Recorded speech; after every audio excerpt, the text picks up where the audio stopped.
think of myself that way, but often the wife has to put up with a lot of grief yeah. on the second half of the marriage. And the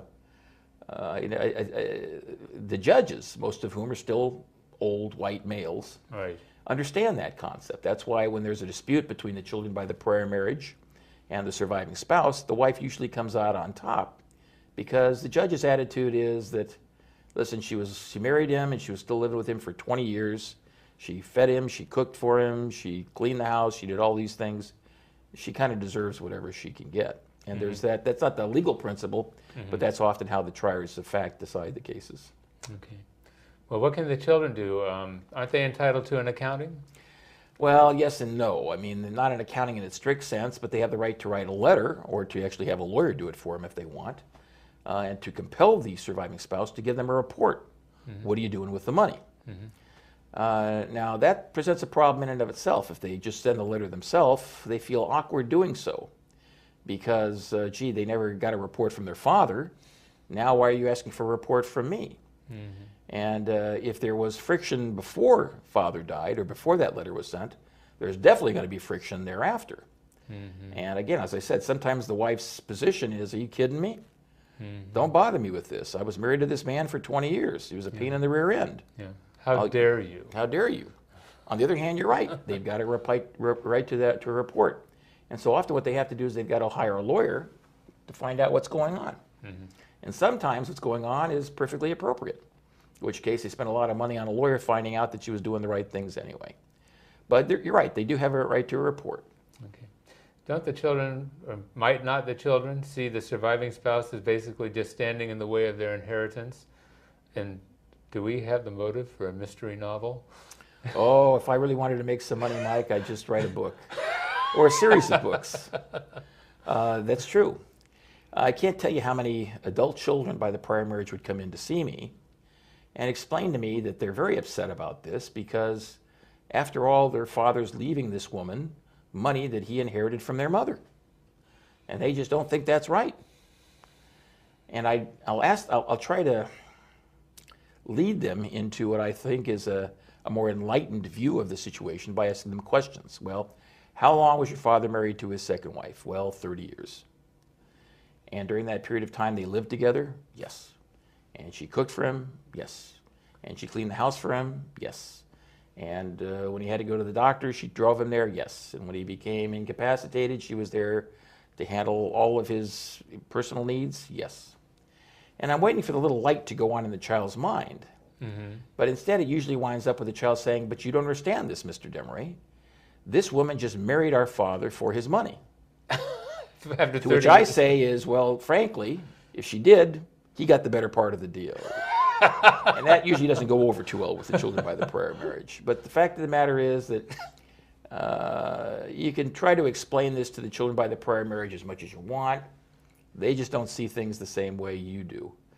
What's important is not that they see things the same way you do, but that they try to be educated into seeing things as how the judge will do. Yeah. For example, if a child goes into court and wants to say that our stepmother shouldn't have been able to use $100,000 to buy herself an S-Class Mercedes, that's not a reasonable support, care, and maintenance. You know who's going to win that? The mother. The mother, the surviving spouse. It might be one thing to give a bunch of money to her third husband or something like that. That's inappropriate. But she's going to be given pretty liberal flexibility. Keep in mind as well, a lot of times that there will be, especially in a long-term second marriage, there'll probably be some community property there. And she can do anything she wants to with her half of the community property. Now, how is she going to react to children by the prior marriage who are, from her point of view, bugging her about giving them a report? Is she more likely or less likely to leave them anything? These impertinent people. Exactly. All right. Should an independent trustee be used? Yes, but that's easier said than done. Keep in mind, when you're doing estate planning, you're doing it for a husband and wife. They're usually there at the same time. Now, the question becomes, who's your client? Well, often they both are. And it's important to get a conflict waiver because you might say, conflict, we're married. Yeah. Well, yes, and that's my point. Because you are married, you do have conflicts. But if you do, you usually get a conflict waiver and you plan the estate for both of them. And they both put their property into the trust. They have provisions which mirror each other. It's going to be held for you for your life. When you die, it goes to your kids, etc. And you'll suggest at times that maybe when the surviving spouse dies, an independent trustee will come in.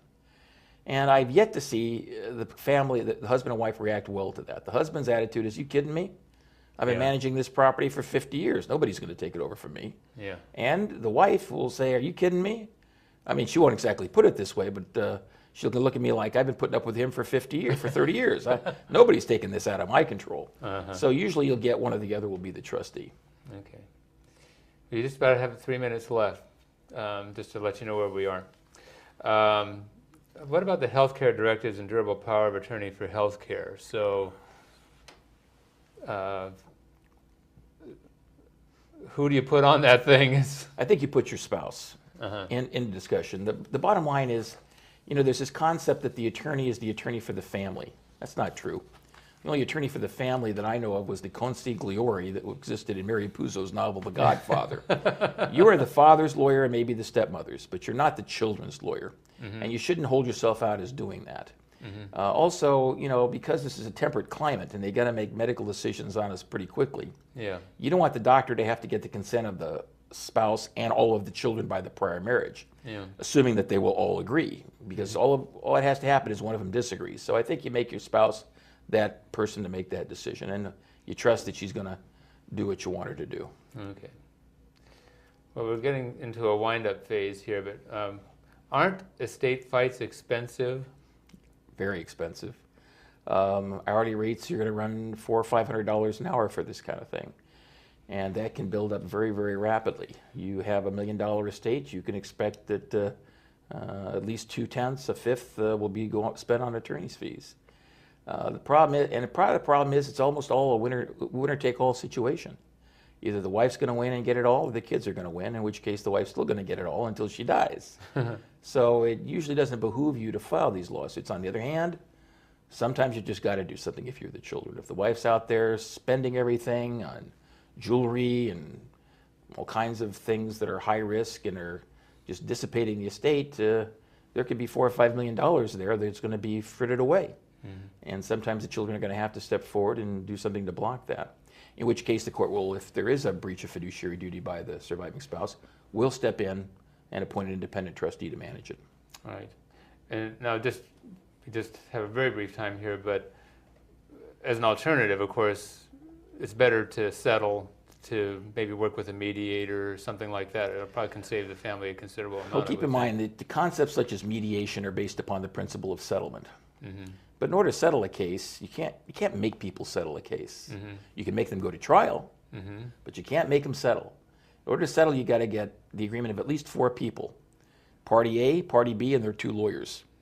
Any one of those 4 people doesn't agree, case doesn't settle. So what might seem like a fair compromise to you seems like an unfair compromise to me. Okay, we're going to have to wrap it up right there, Mike. Thanks so much.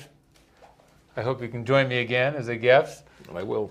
And, hope so too. Yes, and folks, be alert related to these problems. If you have a second family situation, definitely get together with a lawyer, do some estate planning, and I hope you can join us next time at Financial Insider Weekly.